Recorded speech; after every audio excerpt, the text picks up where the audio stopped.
Hi students, என்ன gate preparation start பண்ணலாமா? இன்றைக்கி சும்மா ஒரு இன்ட்ரடக்ஷன் வீடியோ தான். ஃபஸ்ட்டு கேட்டை பற்றி என்ன ஏதுங்கிறத விவரமாக நான் உங்களுக்கு எக்ஸ்பிளைன் பண்ணுறேன். கேட் ப்ரிப்பரேஷனுக்குனே தனியாக செப்பரேட்டாக ஒரு நோட் போட்டாச்சு.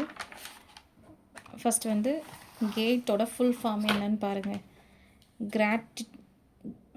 கிராஜுவேட் ஆப்டிடியூட் டெஸ்ட் இன் இன்ஜினியரிங், இதுதான் கேட்டோட ஃபுல் ஃபார்ம். இப்போ இதுலேயே உங்களுக்கு என்ன மீனிங் அப்படிங்கிறது புரிஞ்சிருக்கும். ஒரு இன்ஜினியரோட எலிஜிபிலிட்டியை டெஸ்ட் பண்ணக்கூடிய நேஷ்னல் லெவல் எக்ஸாமினேஷன் தான் கேட்டு. ஓகேங்களா? இப்போ கேட்டுனா என்னென்னு பார்த்தாச்சு. இப்போ அதோட ப்ரிப்பரேஷன் எப்படி ஸ்டார்ட் பண்ணணும் எல்லாமே நம்ம ஸ்டெப் பை ஸ்டெப்பாக பார்த்துட்டே வரலாம்.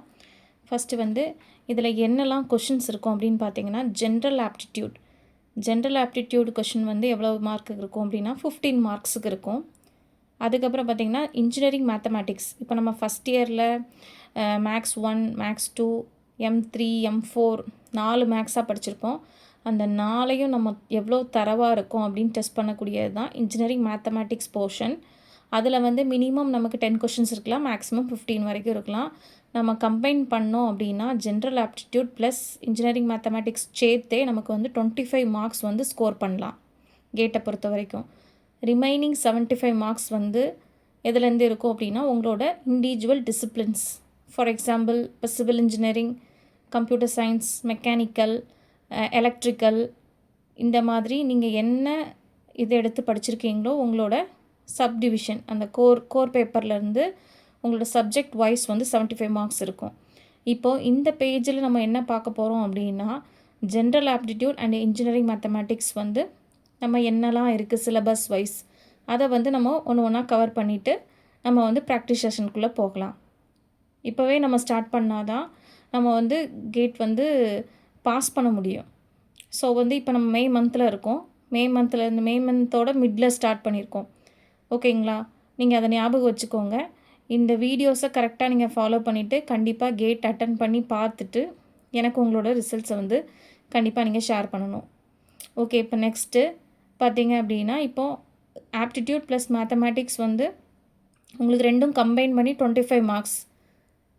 அதுக்கப்புறம் டிசிப்ளின் உங்களோட இண்டிவிஜுவல் சப்ஜெக்டில் 75 மார்க்ஸ். அப்போ டோட்டல் 100 மார்க்ஸ். அப்போ 100 மார்க்ஸு 100 கொஷின் இருக்குமா அப்படின்னு நீங்கள் கேட்பீங்க. 100 கொஷின்லாம் இருக்காது. இதில் எப்படி இருக்கும் அப்படின்னா 1 மார்க் அண்ட் 2 மார்க் கம்பைண்ட் ஆகி இருக்கும். இப்போ ஃபஸ்ட்டு கொஷின் பேப்பர் எடுத்தோடனே உங்களுக்கு ஆப்ஸ் இருக்கும். ஒரு 10 மார்க்ஸ்க்கு ஆப்ஸ் இருக்குது அப்படின்னா ஒரு 15 மார்க்ஸ்க்கு அப்புறம் மேக்ஸ் இருக்கும். இப்போ இதில் எப்படி இருக்கும்னா 1 மார்க் அண்ட் 2 மார்க் கம்பைண்ட் ஆகி இருக்கும். இப்போ அந்த 1 மார்க்கில் உங்களுக்கு என்னெல்லாம் இருக்கும், 2 மார்க்கில் என்னெல்லாம் இருக்கும் அப்படிங்கிறத டீட்டெயிலாக பார்க்கலாம். ஃபஸ்ட்டு எம்சிக்யூ அப்படின்னா அதோட full form multiple choice question. Multiple choice அப்படின்னா உங்களுக்கு ஒரு கொஷின் இருக்கும், அதுக்கு 4 ஆப்ஷன் இருக்கும். அந்த 4 ஆப்ஷனில் ஒரே ஒரு ஆன்சர் மட்டும்தான் கரெக்ட். புரிஞ்சுதுங்களா? இதுதான் எம்சிக்யூ. நெக்ஸ்ட்டு பார்த்தீங்கன்னா எம்எஸ்க்யூ அப்படின்னா நமக்கு 4 ஆப்ஷன் இருக்கும் ஒரு கொஸ்டினுக்கு. அந்த 4 ஆப்ஷனில் 1 மட்டும் கரெக்ட் கிடையாதுங்க, 1 ஆர் மோர். இப்போ 2 ஆன்சர் கரெக்டாக இருக்கலாம், 3 ஆன்சர் கரெக்டாக இருக்கலாம், மேபி 4 ஆன்சர் கூட கரெக்டாக இருக்கலாம். இப்போது இந்த மல்டிபிள் செலெக்ஷனுக்கு மட்டும் உங்களுக்கு என்னென்னா நெகட்டிவ் மார்க் வராது. என்னடா நெகட்டிவ் மார்க்லாம் பயங்காட்டுறேன் அப்படிங்கிற, இது எவ்வளோ பெரிய எக்ஸாம்ங்க, அப்புறம் ஈஸியாக பாஸ் மார்க் போட்டு விட்டுருவாங்களா என்ன? அப்படியெல்லாம் கிடையாது. நெகட்டிவ் மார்க்கை பற்றி நம்ம நெக்ஸ்ட்டு பார்க்கலாம்.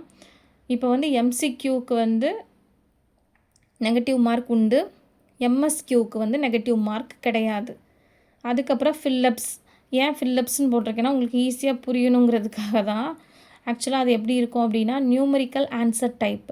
இப்போ நம்ம 13 மார்க்ஸ் ஒரு சம் நம்ம ஒரு ஃபார்முலா அப்ளை பண்ணி நம்ம டெரிவேஷன் இல்லை ஈக்குவேஷன் எல்லாம் அப்ளை பண்ணி கண்டுபிடிச்சி நமக்கு நியூமரிக்கல் வேல்யூவில், அதாவது நம்பரில், ஃபார் எக்ஸாம்பிள் இப்போ ஒரு 165 கிலோ நியூட்டன் ஆர் எல்ஸ் ஒரு 1250 மீட்டர் கியூப் பெர் செகண்ட், இந்த மாதிரிலாம் நம்ம ஒரு 13 மார்க் நம்ம செஞ்சு ஆன்சர் கொண்டு வந்திருப்போம்ல.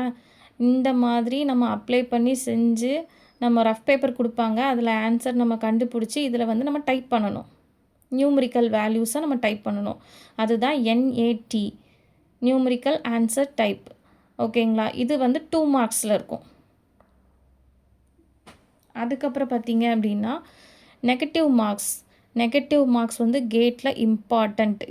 கேட் எக்ஸாமை பொறுத்த வரைக்கும் உங்களுக்கு நெகட்டிவ் மார்க் இல்லாமல் இருக்காது. கண்டிப்பாக நெகட்டிவ் மார்க் இருக்கும்.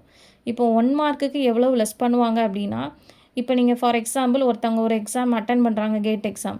அவங்க ஓப்பன் பண்ணோடனே ஃபஸ்ட்டு கொஷின் வந்து அவங்களுக்கு ரொம்ப கான்ஃபிடெண்ட்டாக அது கரெக்ட் அப்படின்னு தெரியும். அப்போ அவங்க அதை அட்டன் பண்ணிட்டாங்க.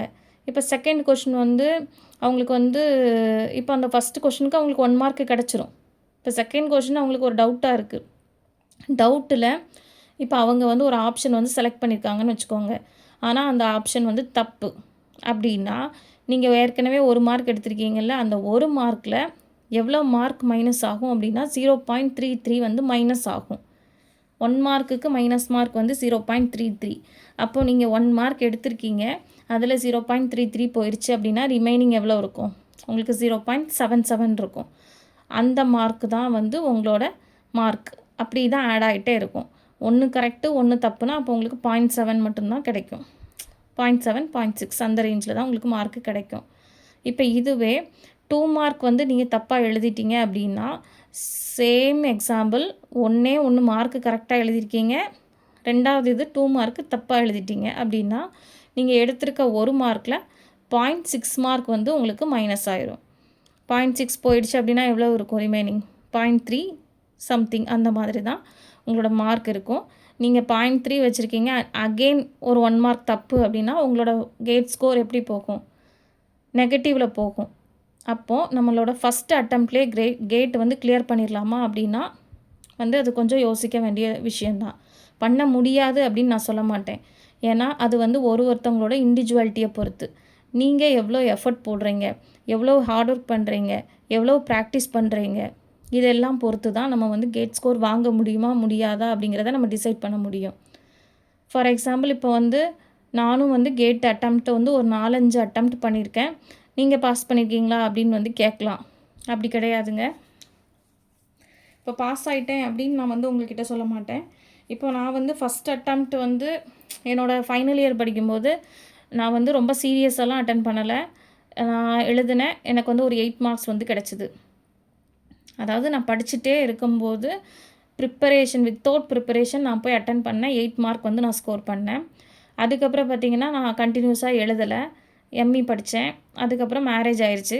மேரேஜ் ஆகி ஒரு 5 இயர்ஸ் கழித்து திரும்ப கேட் எழுதி பார்க்கலாம் அப்படின்னு எனக்கு தோணுச்சு. ஜஸ்ட் ஒரு 1 மந்த் ப்ரிப்பேர் பண்ணேன்.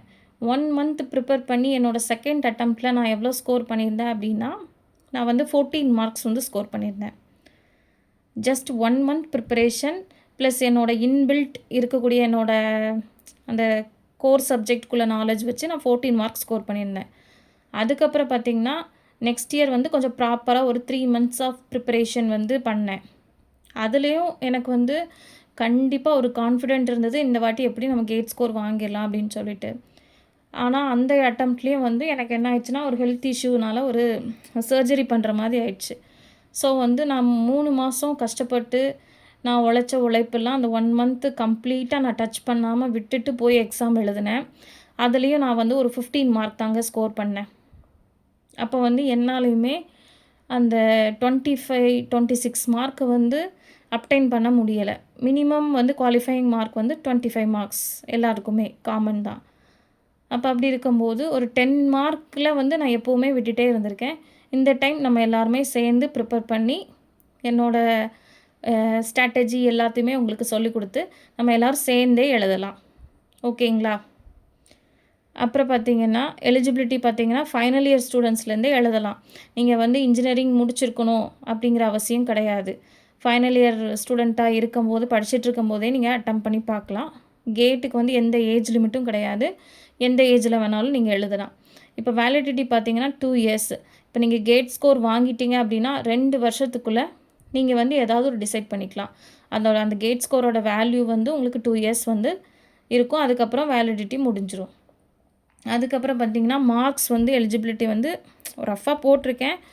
இது எப்படின்னா கேஸ்ட் வைஸ் வந்து உங்களுக்கு வந்து மார்க் வந்து அவங்க பிரித்து வச்சுருக்காங்க. ஜென்ரல் கேட்டகரினா இவ்வளோ ஸ்கோர் பண்ணணும், இப்போ சிவிலுக்கு ஒரு மார்க் இருக்கும், மெக்கானிக்கலுக்கு ஒரு மார்க் இருக்கும். அப்படி வந்து இண்டிவிஜுவலை பொறுத்து வந்து மார்க் வந்து வேரி ஆகும். அதை நீங்கள் கேட்டோட வெப்சைட்டில் போய் பார்த்துக்கோங்க. இப்போ ஜஸ்ட் ஒரு இதுக்காக போட்டிருக்கேன். 25 to 40 எடுத்தாலே உங்களுக்கு குவாலிஃபையிங் கட் ஆஃப் தான். சரி, இப்போ இவ்வளோ நேரம் இவ்வளோ கதை பார்த்தோமே. இப்போ வந்து எதனால் ஒய் இஸ் கேட் இம்பார்ட்டண்ட் அப்படின்னு பார்த்தீங்க அப்படின்னா, இப்போ கேட் ஸ்கோர் வாங்கி நாங்கள் என்னப்பா பண்ண போகிறோம் கஷ்டப்பட்டு படித்து அப்படின்னு கேட்டிங்கன்னா, அதுக்கு என்னன்னு தெரிஞ்சு தானே படிக்கணும். ஃபஸ்ட்டு பார்த்தீங்கன்னா, நீங்கள் வந்து பிஇ முடிச்சிட்டிங்க அப்படின்னா நெக்ஸ்ட்டு வந்து உங்களோட எம்இ படிக்கிறதுக்கு. எம்இ எங்கே படிக்கிறதுக்கு? ஐஐடி, அதுக்கப்புறம் வந்து உங்களுக்கு என்ஐடி, அந்த மாதிரி வந்து டாப் லெவலில் இருக்கக்கூடிய காலேஜஸில் வந்து வித் எதோட படிக்கலாம், ஸ்டைஃபனோட நீங்கள் படிக்கலாம். உங்களுக்கு ராஜ மரியாதையோடு நீங்கள் அழகாக கேட் ஸ்கோர் வச்சுருக்கேன் அப்படின்ட்டு ஈஸியாக போய் அட்மிஷன் போட்டு உள்ளே போய் நீங்கள் சேர்ந்துடலாம் போஸ்ட் கிராஜுவேட்க்கு. எம்இ ஆர் எம்டெக் வந்து படிக்கிறதுக்கு யூஸ் ஆகும். நெக்ஸ்ட்டு வந்து பிஎஸ்யூ ரெக்ரூட்மெண்ட் அப்படின்னு பார்த்தீங்கன்னா, பப்ளிக் செக்டர் அண்டர்டேக்கிங்கில் இருக்கக்கூடிய கம்பெனிஸ், இண்டஸ்ட்ரீஸ் எதில் வேணாலும் நம்ம வந்து கேட் ஸ்கோர் டைரக்ட் அப்பாயின்மெண்ட் வந்து நமக்கு கிடைக்கும். நெக்ஸ்ட்டு பார்த்தீங்கன்னா, ஃபினான்ஷியல் சப்போர்ட்டு. இப்போ எம்இ படிக்கும்போது மினிஸ்ட்ரி ஆஃப் எஜுகேஷன்லேருந்து உங்களுக்கு ஃபினான்ஷியல் சப்போர்ட்டும் பண்ணுறாங்க. ஃபார் எக்ஸாம்பிள் இப்போ நீங்கள் ஒரு பிஹெச்டி கூட கேட் ஸ்கோர் வாங்கிட்டு பண்ணலாம். அப்போ வந்து உங்களுக்கு ஸ்டைஃபன் அமௌண்ட் வந்து அந்த காலேஜ் மூலியமாக கிடைக்காது. உங்களுக்கு மினிஸ்ட்ரி ஆஃப் எஜுகேஷன்லேருந்து உங்களுக்கு மந்த்லி எக்ஸ்பென்சிவ் வந்து கொடுப்பாங்க. ஃபிக்ஸடாக இவ்வளோ அமௌண்ட்டு. அதாவது நம்ம காசு கட்டி படித்த காலம் போய் நமக்கு காசு கொடுத்து அவங்க படிக்க சொல்கிறாங்க. ஓகேங்களா? இதனால தான் கேட் வந்து ரொம்ப இம்பார்ட்டண்ட்.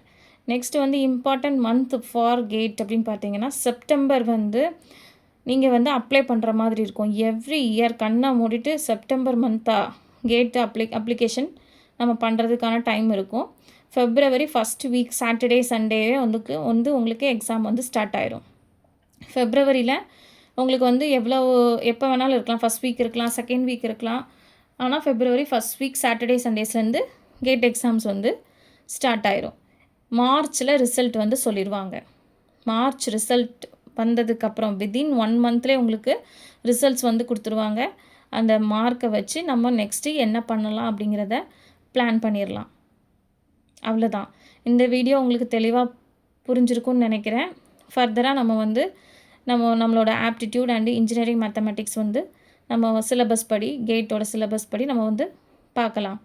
Thank you students. பிடிச்சிருந்தால் லைக் பண்ணுங்கள், ஷேர் பண்ணுங்கள், கமெண்ட் பண்ணுங்கள். பாய்.